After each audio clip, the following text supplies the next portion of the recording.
저는 이분을 보면 참 화가 나요. 그래서 가능하면 이분을 모시고 싶지 않은데. 이해해요, 나는. 네. 바꿔줘요. 아니, 일단, 가만히 있어요. 일단 서울대 법대 교수. 그리고 진보적이야. 얼굴도 잘생겼어. 키도 커. 목소리도 좋아. 그러면 이름이라도 태국이든가. 근데 총수가 훨씬 재밌어. 사진을 보세요. 비스듬한 각도 이거. 어? 조국 교수님을 모시겠습니다.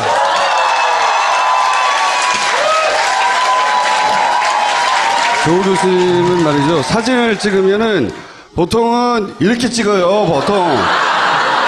보통 알려진 분들은 다 이렇게 찍는데 교수님은 각도가 비스듬해요. 이렇게. 법대 현재 교수예요. 그런데 현재 교수로 SNS나 이런 정치적 발언을 굉장히 직접적으로 하시거든요. 얼굴 보니까 더 잘생겼네. 아. 일로 보지 마시고 절로 보세요. 혹시 그런 발언 때문에 교수 사회에서 욕을 먹고 있지 않으세요? 제가 속하고 있는 학교에서는 욕을 먹지 않고 있습니다. 네. 목소리도 좋아. 마이크에 필터 넣어주세요. 헬륨 가스 목소리 나오게. 그러니까 제가 아시다시피 제가 재직하고 있는 학교가 서울대학교인데 서울대학교 선생님들의 뭐 대부분은 보수적이시죠, 사실은. 매우 보수적이신데 뭐 제가 진보적이라서 전 서울대학교 2001년에 채용되었는데 진보적인 이유로 저를 뽑지는 않았을 거 아니겠습니까? 공부도 잘했다는 얘기지. 뭐 내치지 않은 이유는 학교 내의 문법, 학교 내의 요구를 제가 일정하게 하고 있기 때문에 지금 뭐 여기까지 와 있지 않겠습니까? 잘난 척을 너무 심하지 않나. 그리고 많은 분들이 제가 여의도에 있을 거라고 많이 생각하는데. 그러니까 반정치인처럼 생각하거든요. 실제 그렇지 않습니다. 물론 여의도에 제 친구 선후배분들이 많이 계시죠. 현직 국회의원들 등 아주 많이 있는데 옛날 옛 친구들이 많이 있긴 합니다만은 전 주로 학교에 있습니다. 자랑을 이렇게 하네. 희한한 방식으로. 그러면은 교수님도 정년 보장이 돼 있나요? 저는 2001년에 채용되고 2004년에 정년 보장 받았습니다. 정년 보장은 아무나 해주나요? 아니 그렇게 잘난 찬스를 또 주면 어떡해요? 잘난 척할. 물론 법적으로 보면 정년 보장 이후에는 논문을 한 편도 안 써도 먹고 살 수 있다는 얘기입니다. 정년 보장의 의미는 통상 한 편도 안 쓴 분은 거의 없고 지금까지 약 한 45편 정도 쓴 것 같아요, 논문은. 뭘 놀래고 그래? 이 사람들이 나를 봐. 교수님들은 저쪽 보시고. 마침 그 김여경 교수 논란도 있었잖아요. 그거를 서울대 안에서는 어떻게 평가하고 있는지 모르겠는데 발언을 잘 안 한단 말이죠. 이런 문제에 대해서. 애초에 법대 교수로 채용될 움직임이 있었었나요? 그러니까 전체적으로는 어떻게 파악하고 있어요? 이게 일종의 정치 공신이야, 가족들이기 때문에. 아니면은 서울대 교수 사회 내부에서의 어떤 분위기 있지 않습니까? 교수 내부 사회에서 있었던 이제 저희가 들었던 것 얘기를 하자면 일단 첫째는 이분은 그 의과대학, 즉 단과대학에서 뽑아달라고 요청하진 않았습니다. 그러니까 대부분의 대학은 저를 뽑을 때 같으면 전 2001년에 단과대학에서 이러이러한 전공 사람이 필요하다라고 본부에 올리면 본부에서 허가가 나고 그 다음에 공지가 되면 지원자를 받아서 경쟁을 해서 뽑습니다. 근데 의과대학이나 법과대학 등등에서 이제 뽑아달라고 본부에 요청한 바가 없었어요. 티오가 생겨서 뽑아달라 이건 아니었다. 애초에. 갑자기 위에서 생긴 거죠. 그런 경우도 간혹 있나요? 매우 드물다고 보시면 됩니다. 그러니까 그 김미경 교수 말고 다른 케이스를 알고 계시는 게 있나요? 해외 대학에 교수를 하시면서 아주 그 분야에 아주 큰 상을 타셨다. 이 정도 되면 특채할 경우가 있고요. 근데 김미경 교수님 같은 경우는 그 당시에 이제 우리 김 기자님 말씀하신 법대 얘기는 법대 내부에서도 이 소문으로 도는 겁니다. 갑자기 법대에서 법대 쪽으로 이런 얘기가 있다더라라는 얘기를 저도 소문으로 들었습니다. 근데 법대 선생님들이 뭐 저를 포함해 좀 깐깐하기 때문에 아마 법대에는 전혀 얘기가 진행이 안 됐던 것 같고 그 다음에 의과대학으로 옮겨갔다가 의과대학에서도 이제 반발이 있으니까 또 여러 전공을 바꿔 나가서 뽑은 걸로 알고 있습니다. 그래서 당시에 이제 가장 불만이 많았던 분들은 의대 교수님들이죠. 다른 쪽은 이 진행되는지를 최근에 이렇게 자료가 공개되기 전까지는 이 인사 사항은 극비입니다. 근데 공개가 되면서 의대 교수님들은 다 내부적으로 경론이 있은 걸 알고 있었고, 당시 시점에 그 의대 교수님 몇 분이 이메일을 그 서울대 전체 교수에게 보냈어요. 이거 말도 안 된다. 아, 당시에 내부적으로는. 네, 그게 최근에 공개되었던 그 의과대학을 사랑하는 교수 모임 그 이메일이 요번에 등장을 하더라고요. 근데 다른 저를 포함해서 그 당시는 이게 뭐지 도대체? 왜 갑자기 이런 일이 생기지? 이렇게 하지만 자료를 볼 수 없었기 때문에 전혀 말을 못하는 상황이었다라고 보시면 되고, 이제 우리 안철수 당시, 지금 안철수 후보님, 그 다음에 김미연 교수님이 이제 1+1 패키지로 오셨는데. 확실합니까? 1+1 패키지로 온 게 아니, 맞아요? 그게 이제 미국에서는 미국이 네. 땅이 워낙 커서 배우자를 같이 채용하는 딜이 가능합니다. 근데 한국에는 거의 없는 걸로 알고 있고, 서울대 역사상 두 분이 동시에 정년보장으로 채용된 거는 서울대 전 역사에서 처음 있는 일이죠. 근데 이제 안철수 후보 탈당했고, 국민의당 만들어지고 이 과정 전반에 혁신위원회라는 게 그 전에 있었어요. 당을 혁신하자. 그럴 때 혁신위원장을 하셨어요, 그때.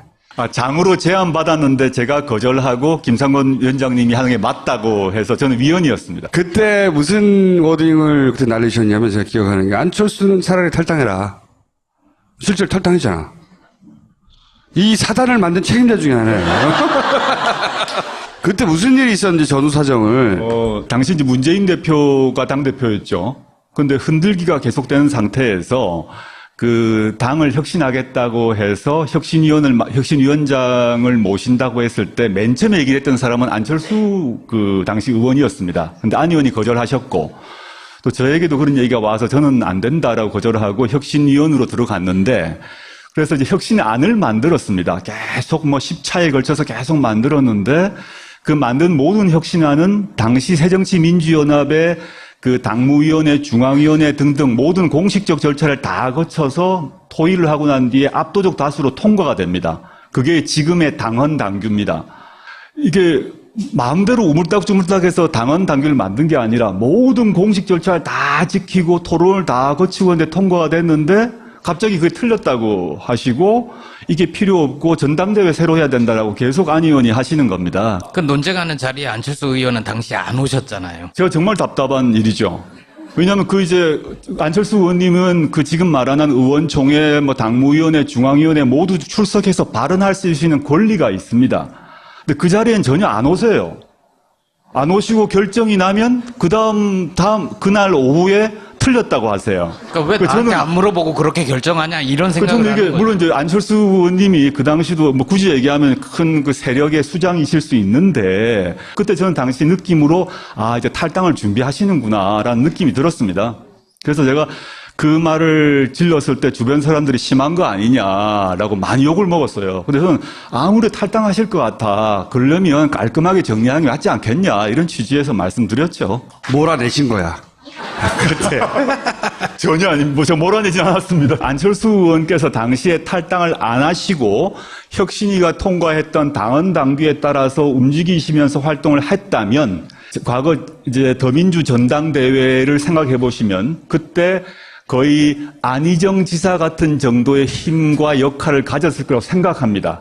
근데 그분은 그렇게 생각을 안 하셨어요. 자기만의 군대가 필요하구나. 그걸로 만족 못하는 거죠. 어떤 정치인으로서 자신이 권력을 잡아야겠다는 것, 저는 그건 도덕적으로 비난해서는 안 된다고 봅니다.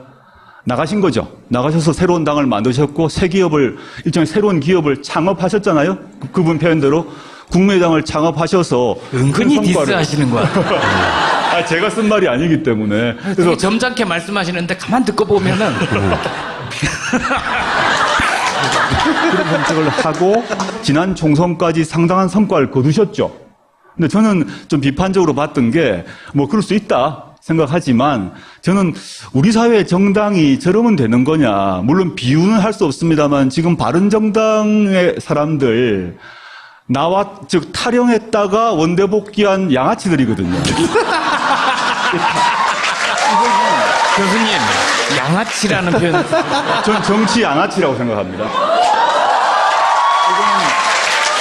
이거 진보다 보수의 문제가 아니라 우리가 이제 OECD 국가에서 민주공화국의 헌법 속에서 우리 헌법에 정당의 자유와 정당을 보장하는 헌법 조항이 있습니다. 근데 그걸 그 국고보조금 우리가 줍니다. 우리 세금으로 어마어마한 돈을 정당에 줍니다. 그러려면 저런 행동은 정당이라고 볼 수가 없는 거죠. 저는 정말 부끄러워야 한다. 진보 보수의 문제가 아닌 것이고, 나왔다가 세불리하니까 들어갔다가 게다가 자기 당의 절차에 따라서 유세하고 경선에서 합법적으로 뽑은 유승민 후보에다가 13명이 등에 칼을 꼽고 그 다음에 돌아갔잖아요. 이게 말이 안 되죠. 그 중에 한 명은 다시 돌아갔습니다. 예. 아주 황당한 거죠, 뭐. 그래서 저는 제가 생각하는 정당에 대한 정당 민주주의에 대한 관점이 있는데, 당시 새정치민주연합 상황을 생각했을 때, 이건 아닌 것 같아. 그 정당 내에서 사실 조그만 동아리에서도 룰이 있잖아요. 거기서 룰을 얘기하면 논쟁을 해서 뭐 합의를 하면 지키고 이렇게 해야 되는데, 그래서 저는 이분이 스타일이 다르구나를 알았어요. 또는 제가 법률에 집착하고 법과 규칙에 매달려 있는 이런 이제 좀 고리타분한 사람인지 모르겠습니다만은, 이걸 법과 규칙과 절차를 뛰어넘어서 움직이시는구나, 이런 느낌을 받았습니다.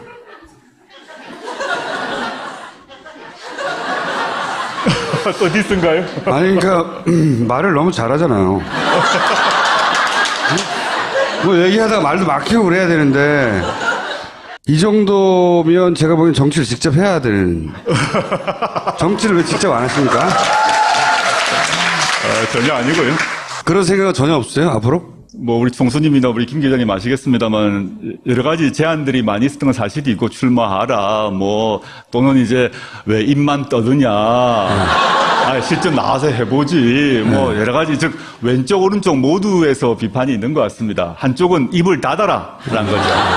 즉 공부나 해라라는 얘기고, 한쪽은 왜 입으로만 떠드냐, 사표 내고 나와라, 정반대의 요구가 있는데, 제가 이제 만약에 했다 그러면 대학원 시절, 대학교 졸업하고 이때 아마 해버렸을지도 모르겠습니다. 그때 저 친구들이, 지금 사적으로 친한 친구들이 실제 국회의원들을 많이 하고 있습니다. 여러 명이 실제 하고 있고, 뭐 초선, 재선, 3선 이렇게 있는데, 저는 그 시기에 이제 지금 제가 가야 할 길을 선택을 했고, 근데 제가 정치 문제, 뭐, 폴리페서님은 욕을 먹고 있습니다만은, 제가 앞으로 해야 될 일은, 뭐, 지금 같은, 뭐, 정치 참여를 하는 거고, 하나 더 하자면, 과거 이제, 문재인 대표가 당대표 때 제가 혁신위원회를 해서 당을 좀 바꿔보려고 했다면, 그 정도의 그런 역할은 제가 할 수 있다라는 생각을 합니다. 그게 어떤 일이든 간에 뭐, 할 수는 있을 거다. 근데 제가, 이게, 뭐, 정치인이 친구나 가족으로 둔부시면 알겠습니다만, 직업으로 정치인을 한다는 것. 그거는 말 몇 마디 잘한다, 글 잘 쓴다하고 다른 문제가 있습니다. 직업 정치인, 제 친한 친구들을 보게 되면 아침부터 밤까지 완전히 대중과 함께 살아야 됩니다. 꼭 그렇지는 않아요. 눈걸 떼는 건데. 근데 완전히, 지금도 전국을 돌면서 몸으로 뛰죠. 정말 아침부터 밤까지. 그거가 너무너무 소중하고 중요한 능력인데, 저는 그렇게 훈련되지 못했다라고 보고, 지금 제가 잘한다고 얘기되어 있는 그런 것들을 잘하는 쪽으로 훈련되어 있죠.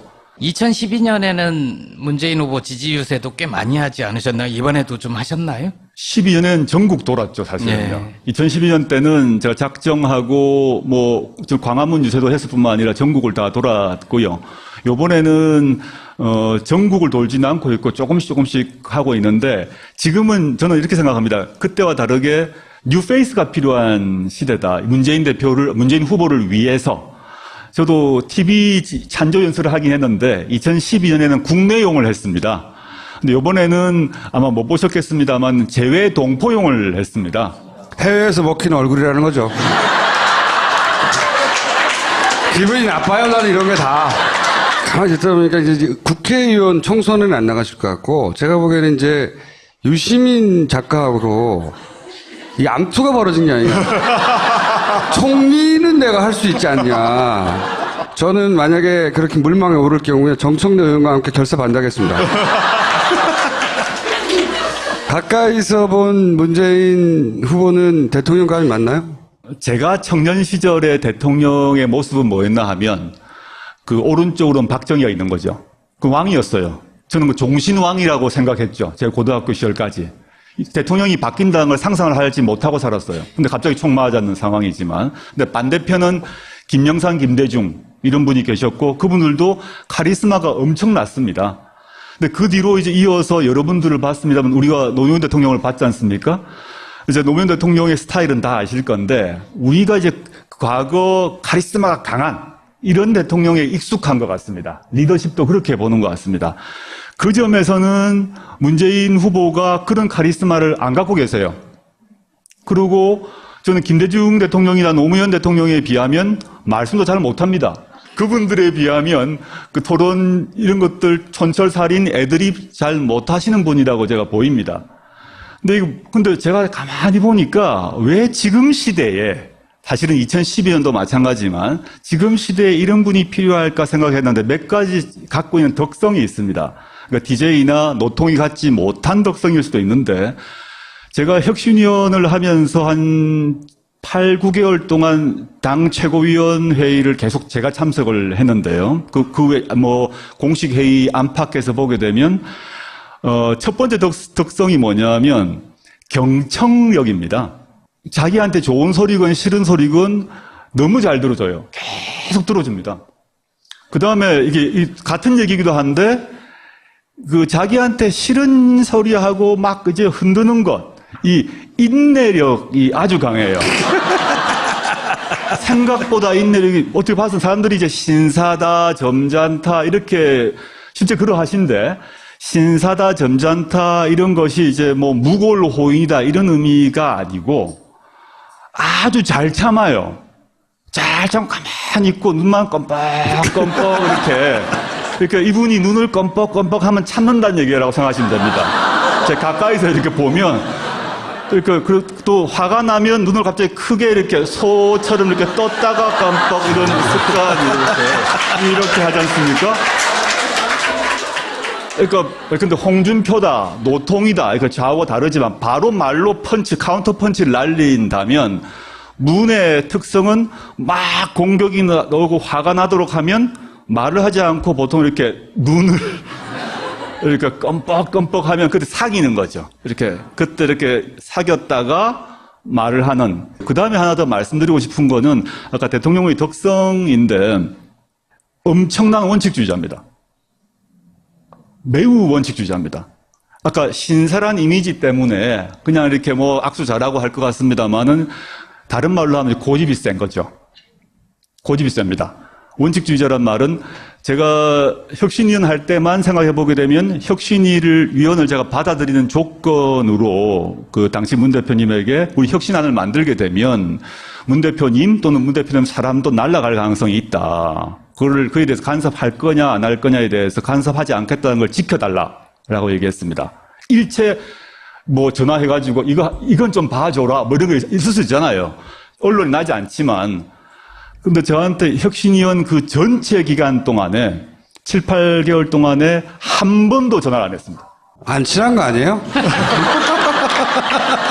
근데 보통 그 경우 제가 모르는 사이도 아닌데 문자를 보내거나 전화 한 통화 할 수도 있는데 한 번도 전화를 안 했습니다.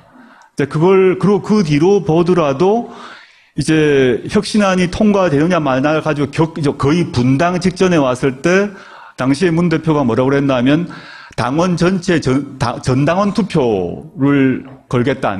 이게 혁신안이 통과 안 되면 내가 대표직 그만두겠다는 것을 전당원 투표에 걸겠다라고 대표직을 걸었습니다. 사람들이 막 결사적으로 말렸어요. 이게 통과 안 되면 어떡하냐라고 하는데 저는 이제 걸어야 된다는 입장이었어요. 사실은 입장인데 그런 점에 있어서 수많은 사람들이 아예 안 됩니다. 그거 떨어지면 어떡합니까? 그럼 대표직 그만둬야 되잖아요. 이렇게 당내 세력이 어떤지 모르는 상태고 지금처럼 분당 이후에 문 대표를 지키자고 많은 분들이 대거 입당을 했지 않습니까? 그 이전 얘기입니다. 불리한 조건이었어요. 당 세력으로는. 근데 끝까지 하겠다고 그러더라고요. 그래서 이분이 그 경청을 하는 사람이고 비판적인 말을 인내를 하고 경청 인내 후에 자기 입장을 정해요. 그럼 이 황소구십으로 원칙을 지킨다라는 점에서 지금 우리의 시대적 과제가 있지 않습니까? 그게 경제위기, 국방위기 문제, 민생위기 이런 문제가 있는데 저는 아까 전제했습니다만 문 대표가 말 언변이 이렇게 탁월하지 않습니다.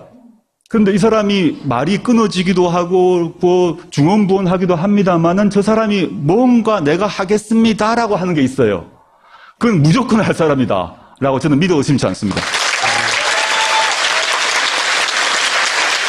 계속 많은 이야기를 하도록 내버려 둘수록 점점 더 멋있게 보이기 때문에 빨리 끊어야 되겠다는 생각이 들고, 이 법학자로서 이번, 그리고 이제 오랜 세월 정치판에 대해 관심을 가지고 지켜본 사람으로서 이번 대선의 의미가 뭡니까? 12월에 해야 될 대선을 5월에 하지 않습니까? 그 이유가 뭐냐를 생각하면 박근혜 최순실 일당의 국정농단 아닙니까? 박근혜 최순실 일당의 국정농단이 뭐냐? 헌법과 법률을 마음대로 어긴 거죠.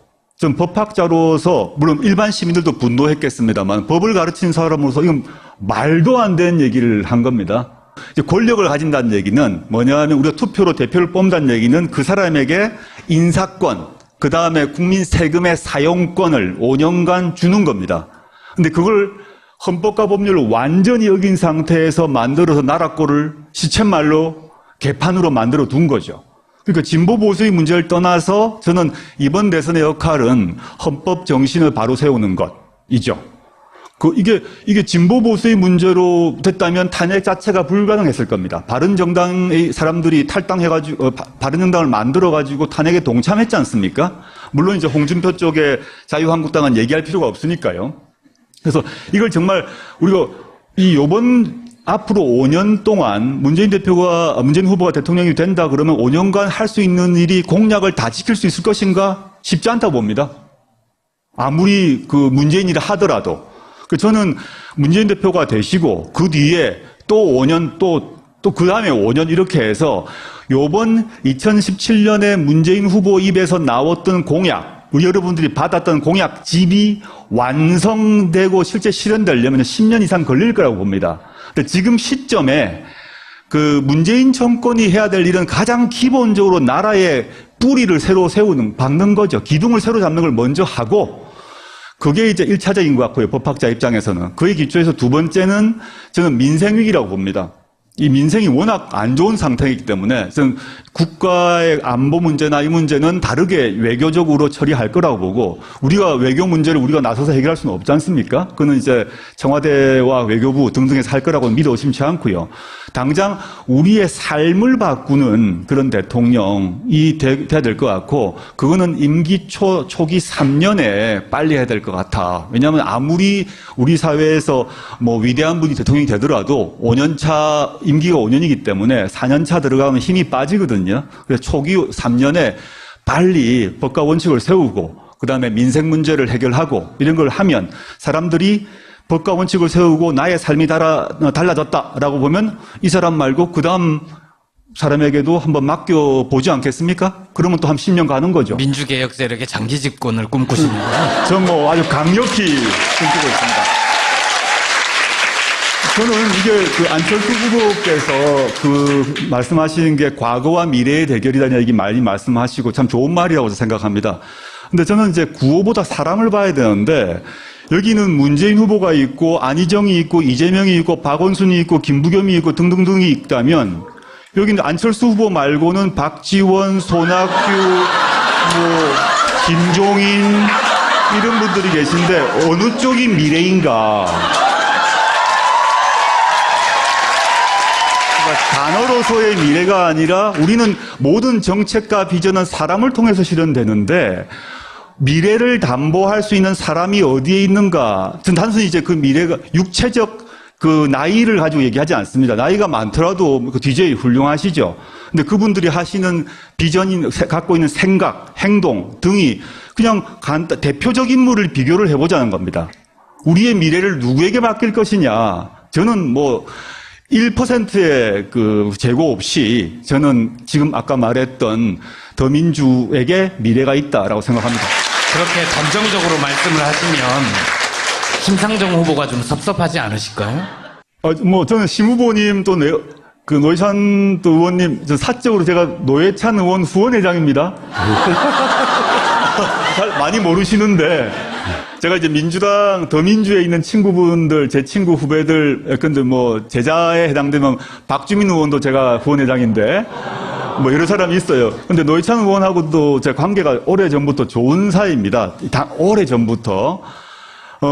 저는 당적이 없는데, 정의당 또는 진보정당에 대해서 제가 이제 말씀드리고 싶은 거는, 저는 과거 열린우리당 시절 때를 생각해 봐야 될 것 같은데, 그 당시에 그 말은 지금 더민주와 지금 정의당이 같이 고민해야 할 점이 있다고 봅니다. 열린우리당을 시절에 이제 노통 탄핵 문제가 해결되고 난 뒤에 이 표로 봐서는 열린우리당과 민주노동당을 합하면 다수석을 차지하고 있었어요. 근데 그 시절 조건에서 민노당이 제일 잘 나갈 때입니다, 그때가. 근데 그 당시에 두 당 사이가 별로 안 좋았어요, 사실은. 민주노동당은 열린우리당 보고 아직 부족한 게 많다. 결국은 이게 뭐 또 이명박하고 또 뭐 이쪽 새누리당 결국 근본적으로 같은 얘기 아니냐 비판을 하고, 이쪽에서는 그렇게 급하게 하지 마라 그래서 상당히 많이 싸웠습니다. 이것들 지금도 사실은 보면 후보를 두고 전 심상정, 문재인 지지자들이 많이 싸우고 있지 않습니까? 저는 알고 있는데, 저는 이 우리나라 유권자들, 머리 큰 사람들이 이미 마음을 다 먹고 있기 때문에 너 심 찍지 마라, 너 문 찍지 마라 한다고 마음 안 바꿉니다. 그런 헛된 얘기 할 필요 없이 각자 내가 이 사람에게 끌리면 찍으면 돼요. 그렇게 생각하고요. 오히려 마음을 정하지 않은 분들을 위해서 저는 이제 문재인 후보를 지지하는데, 저는 지금 시점에서 이렇게 말씀드려야 될 것 같습니다. 심상정 후보의 정책, 또 뭐 논변력은 전 문재인 후보보다 한 두세 배 논쟁 잘하시잖아요, 솔직히 말해서. 근데 또 최근에 논쟁이 됐던 동성애 인권 문제는 그 심상정 후보 입장에서 옳다고 생각합니다. 그런데 그와 별도로 대통령을 어떻게 누구를 뽑을 것인가의 문제는 나라 전체의 운영을 누구에게 맡길 것인가의 문제인 것이고, 그는 문심 개인의 문제가 아니라 정치 세력의 문제이고, 119석이란 문제가 전혀 이런 문제를 고려하지 않을 수 없다고 보고요. 그래서 저는 이제 문을 지지하고 있고, 근데 그 후로 저는 심상정 후보로 대표되는 정의당과의 관계가 우당 관계로 서로 경쟁도 하지만 협력을 해서 경제민주화 법안, 민생법안 등을 협력해서 빨리 좀 통과시키는 쪽으로 갔으면 좋겠다라는 생각을 가지고 있습니다. 마지막 질문을 내가 물어봐 줄게. 좀 직접 물어봐주세요. 물어보면 되게 좀 민망하지 않아요? 안 민망해, 나는. 그거라도 건질라고. 교수님 생각하시기에 교수님이 김어준 총수보다 더 섹시하다고 생각하세요? 저는 이제 사람마다 취향이 다를 거다 생각을 합니다. 저는 김어준 총수가 갖고 있는 약간 야수미가 있지 않습니까? 짐승. 그렇죠.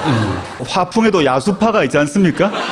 야수파가 있다면 저는 야수파 계열은 아니지 않을까 생각하고, 사람마다 다 다른 거죠, 뭐. 이제 그건 들어가세요. 여기까지 하겠습니다.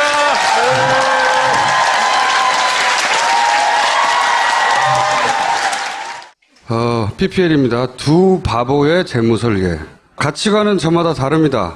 두 바보의 재무설계는 금융 상품을 파는 것이 아닌 사람마다 가지는 여러 가치관을 토대로 재무설계를 합니다. 돈이 인생의 목표가 아니기 때문에 돈 자체가 목적이 되어서는 안 되고, 초년생, 중장년층, 노년층, 계층으로 나누지 않고 한 명 한 명 사람으로 봅니다. 사람 중심의 재무설계. 네이버 카페에서 두 바보의 재무설계 검색해보세요. 페루비안 마카입니다. 수십 년 마카만을 바라본 마카 전문가. 페루에 수십 번을 날아갔대요. 열의와 논문까지 찾아보는 열정으로 만들었습니다. 페루의 산삼이라 불리는 마카를 100% 꼭꼭 담아 만들었습니다. 남녀노소가 모두 먹으면 좋은 마고마카, 마카 전문가가 만드는 마고마카. 지금 딴지 마켓에서 확인하세요. 제가 진보적이라서 전 서울대학교 2001년에 채용되었는데, 진보적인 이유로 저를 뽑지는 않았을 거 아니겠습니까? 공부도 잘했다는 얘기지. 뭐 내치지 않은 이유는 학교 내의 문법, 학교 내의 요구를 제가 일정하게 하고 있기 때문에 지금 뭐 여기까지 와 있지 않겠습니까? 잘난 척을 너무 심하지 않나. 그리고 많은 분들이 제가 여의도에 있을 거라고 많이 생각하는데. 그러니까 반정치인처럼 생각하거든요. 실제 그렇지 않습니다. 물론 여의도에 제 친구 선후배분들이 많이 계시죠. 현직 국회의원들 등등 아주 많이 있는데 옛날 옛 친구들이 많이 있긴 합니다만은 전 주로 학교에 있습니다. 자랑을 이렇게 희한한 방식으로. 그러면은 교수님도 정년 보장이 돼 있나요? 저는 2001년에 채용되고 2004년에 정년 보장 받았습니다. 정년 보장은 아무나 해주나요? 아니 그렇게 잘난 찬스를 또 주면 어떡해요? 잘난 척할. 물론 법적으로 보면 정년 보장 이후에는 논문을 한 편도 안 써도 먹고 살 수 있다는 얘기입니다. 정년 보장의 의미는 통상 한 편도 안 쓴 분은 거의 없고 지금까지 약 한 45편 정도 쓴 것 같아요. 논문은. 뭘 놀래고 그래? 이 사람들이 나를 봐. 교수님들은 저쪽 보시고. 마침 그 김여경 교수 논란도 있었잖아요. 그거를 서울대 안에서는 어떻게 평가하고 있는지 모르겠는데 발언을 잘 안 한단 말이죠. 이런 문제에 대해서. 애초에 법대 교수로 채용될 움직임이 있었었나요? 그러니까 전체적으로는 어떻게 파악하고 있어요? 이게 일종의 정치 공신이야 가족들이기 때문에 아니면은 서울대 교수 사회 내부에서 이거 말도 안 된다. 당시에 내부적으로는 네, 그게 최근에 공개되었던 그 의과대학을 사랑하는 교수 모임 그 이메일이 요번에 등장을 하더라고요. 근데 저를 포함해서 그 당시는 이게 뭐지 도대체? 왜 갑자기 이런 일이 생기지? 이렇게 하지만 자료를 볼 수 없었기 때문에 전혀 말을 못하는 상황이었다라고 보시면 되고, 이제 우리 안철수 당시, 지금 안철수 후보님, 그 다음에 김미연 교수님이 이제 1+1 패키지로 오셨는데. 확실합니까? 1+1 패키지로 온 게 맞아요? 그게 이제 미국에서는 미국이 땅이 워낙 커서 배우자를 같이 채용하는 딜이 가능합니다. 근데 한국에는 거의 없는 걸로 알고 있고, 서울대 역사상 두 분이 동시에 정년 보장으로 채용된 거는 서울대 전 역사에서 처음 있는 일이죠. 근데 이제 안철수가 탈당했고, 국민의당 만들어지고 이 과정 전반에 혁신위원회라는 게 그 전에 있었어요. 당을 혁신하자. 그럴 때 혁신위원장을 하셨어요, 그때. 장으로 제안받았는데 제가 거절하고 김상곤 위원장님이 하는 게 맞다고 해서 저는 위원이었습니다. 그때 무슨 워딩을 그때 날리셨냐면 제가 기억하는 게 안철수는 차라리 탈당해라. 실제로 탈당했잖아. 이 사단을 만든 책임자 중에 하나예요. 그때 무슨 일이 있었는지 전후 사정을. 당시 이제 문재인 대표가 당대표였죠. 근데 흔들기가 계속되는 상태에서 그 당을 혁신하겠다고 해서 혁신위원장을 모신다고 했을 때 맨 처음에 얘기를 했던 사람은 안철수 그 당시 의원이었습니다. 근데 안 의원이 거절하셨고 또 저에게도 그런 얘기가 와서 저는 안 된다라고 거절하고 혁신위원으로 들어갔는데 그래서 이제 어떤 분위기 있지 않습니까? 교수 내부 사회에서 있었던 이제 저희가 들었던 것 얘기를 하자면 일단 첫째는 이분은 그 의과대학 즉 단과대학에서 뽑아달라고 요청하진 않았습니다. 그러니까 대부분의 대학은 저를 뽑을 때 같으면 전 2001년에 단과대학에서 이러이러한 전공 사람이 필요하다라고 본부에 올리면 본부에서 허가가 나고 그 다음에 공지가 되면 지원자를 받아서 경쟁을 해서 뽑습니다. 근데 의과대학이나 법과대학 등등에서 이제 뽑아달라고 본부에 요청한 바가 없었어요. 티어가 생겨서 뽑아달라 이건 아니었다. 티어가 갑자기 위에서 생긴 거죠. 그런 경우도 간혹 있나요? 매우 드물다고 보시면 됩니다. 그러니까 그 김미경 교수 말고 다른 케이스를 알고 계시는 게 있나요? 해외 대학의 교수를 하시면서 아주 그 분야에 아주 큰 상을 타셨다. 이 정도 되면 특채할 경우가 있고요. 근데 김병 교수님 같은 경우는 그 당시에 이제 우리 김 기자님 말씀하신 법대 얘기는 법대 내부에서도 소문으로 도는 겁니다. 갑자기 법대에서 법대 쪽으로 이런 얘기가 있다더라라는 얘기를 저도 소문으로 들었습니다. 근데 법대 선생님들이 저를 포함해 좀 깐깐하기 때문에 아마 법대에는 전혀 얘기가 진행이 안 됐던 것 같고, 그 다음에 의과대학으로 옮겨갔다가 의과대학에서도 이제 반발이 있으니까 또 여러 전공을 바꿔 나가서 뽑은 걸로 알고 있습니다. 그래서 당시에 이제 가장 불만이 많았던 분들은 의대 교수님들이죠. 다른 쪽은 이 진행되는지를 최근에 이렇게 자료가 공개되기 전까지는 인사 사항은 극비입니다. 근데 공개가 되면서 의대 교수님들은 다 내부적으로 경론이 있은 걸 알고 있었고, 당시 시점에 그 의대 교수님 몇 분이 이메일을 그 서울대 전체 교수에게 보냈어요. 신안을 만들었습니다. 계속 뭐 10차에 걸쳐서 계속 만들었는데 그 만든 모든 혁신안은 당시 새정치민주연합의 그 당무위원회, 중앙위원회 등등 모든 공식적 절차를 다 거쳐서 토의를 하고 난 뒤에 압도적 다수로 통과가 됩니다. 그게 지금의 당헌 당규입니다.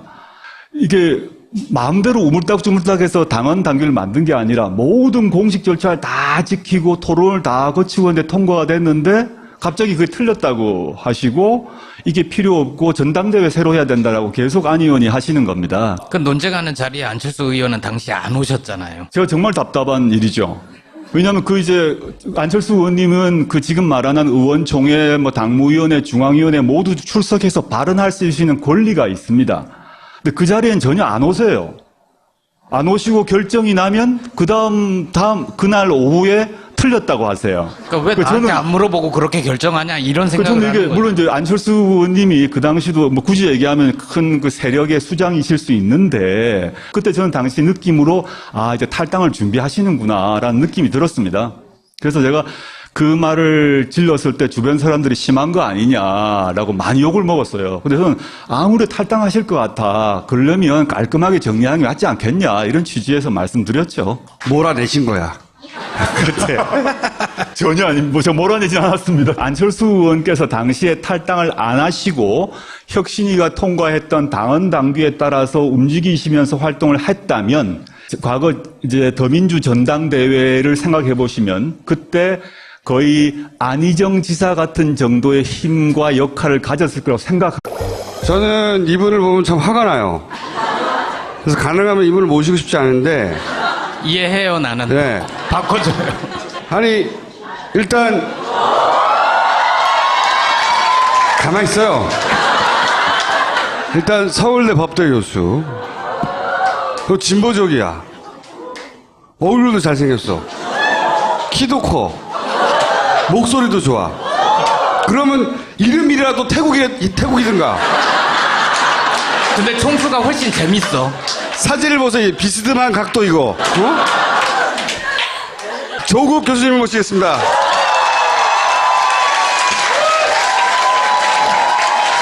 조국 교수님은 말이죠. 사진을 찍으면은 보통은 이렇게 찍어요. 보통 알려진 분들은 다 이렇게 찍는데 교수님 각도가 비스듬해요. 이렇게. 법대 현재 교수예요. 그런데 현재 교수로 SNS나 이런 정치적 발언을 굉장히 직접적으로 하시거든요. 얼굴 보니까 더 잘생겼네. 일로 보지 마시고 절로 보세요. 혹시 그런 발언 때문에 교수 사회에서 욕을 먹고 있지 않으세요? 제가 속하고 있는 학교에서는 욕을 먹지 않고 있습니다. 네. 목소리도 좋아. 마이크에 필터 넣어주세요. 헬륨 가스 목소리 나오게. 그러니까 제가 아시다시피 제가 재직하고 있는 학교가 서울대학교인데 서울대학교 선생님들의 뭐 대부분은 보수적이시죠, 사실은. 매우 보수적이신데